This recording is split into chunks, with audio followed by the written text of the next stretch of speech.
I'm just looking here and trying to get some kind of clear picture of it all. You have two sides there, it seems. Very, very powerful and important sides, basically. And I'm not talking political sides. I'm talking on one hand,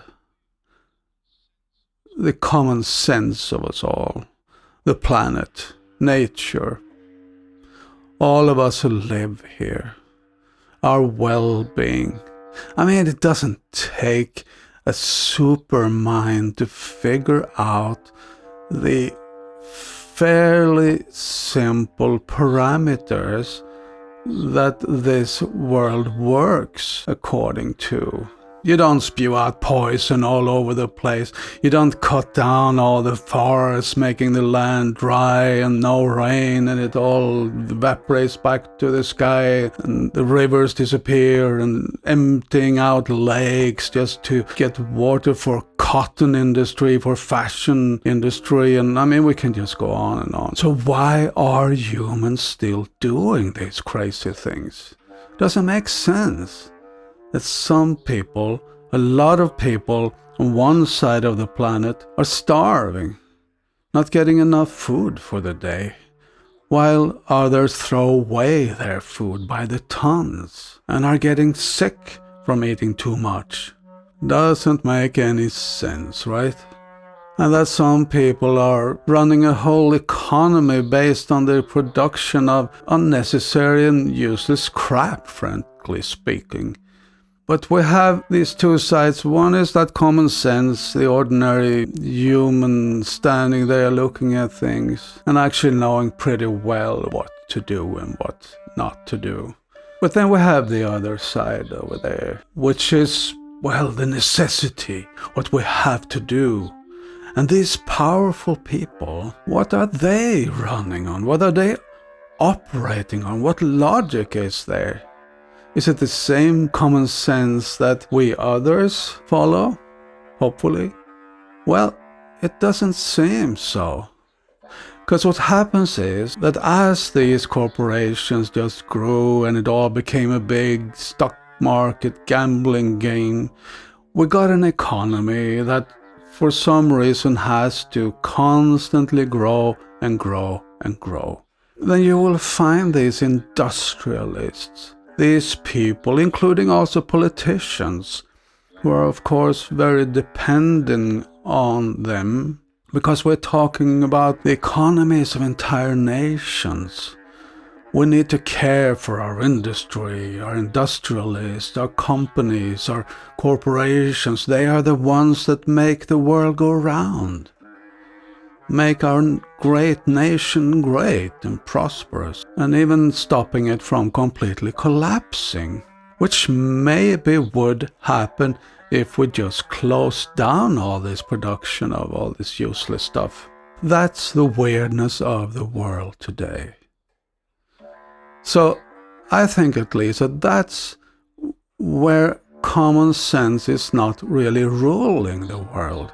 Not the kind of common sense that is about what's good for everyone, what would make us happy, what would make us healthy, what will make the planet healthy. But another kind of logic that is more about how to keep the wheels turning, how to keep the machinery running that we made, we humans. How to keep this monstrous economy that the world of the humans have developed from collapsing.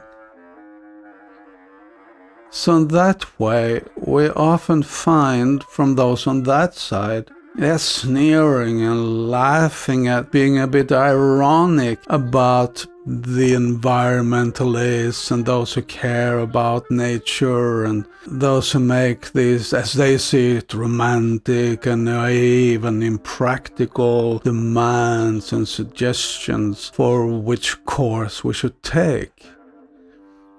And I mean, you can understand how from their point of view that makes sense. Hey, all you funny people running around in nature caring for the cows. I understand you care for everyone, you want to be kind to the animals and vegan and trees, and you can hug them and fine, good. But we are the ones running the show. We won't even bother arguing with you. We stay in our world here and make the decisions. The tough ones, the realistic ones, the informed decisions, the real thing to keep the world going.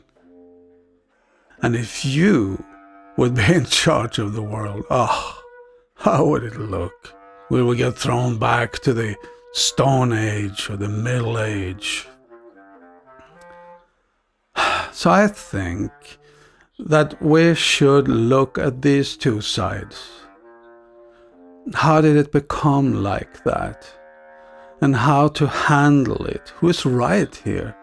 Who is the realist here? And which path here is leading to where we want to go? These guys will of course say, well, our path will make money for you, will give you high living standard, will pay for all your little enjoyments and stuff that you take for granted and couldn't live without anyway, so it will make you happy. Isn't it happiness that you want? And the guys over there might say, are you happy, Mr. Billionaire?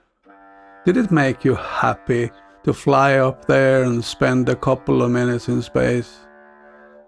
Does it make you happy to have the latest super duper Koenigsegg luxury car? Do you think it makes us happy that you just throw some material comforts at us, having us live in your cities, going to your bars, watching your TVs and all of that? Are you happy?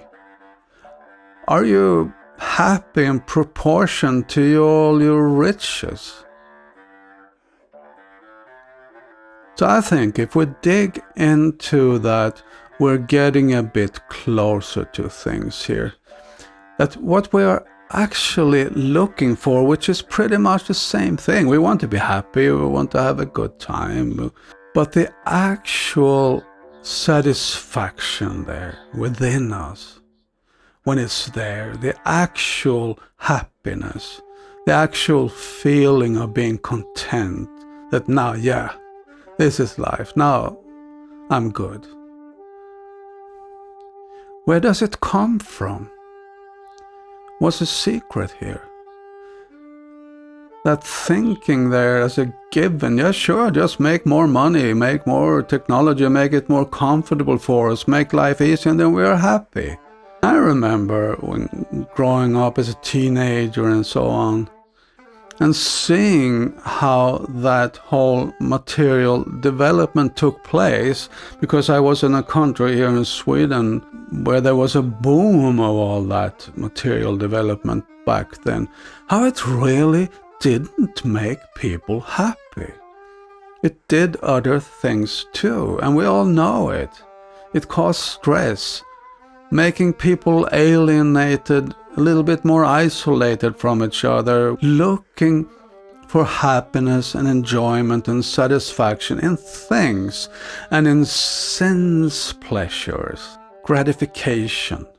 And today I think many even have forgotten, because many weren't around them, but those who were before that, I suspect at least, and I saw it a little bit, they had something that we are sometimes missing today.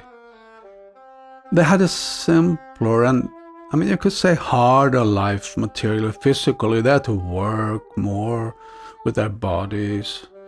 They didn't just get all those comforts there right away, but I think they had more in their soul.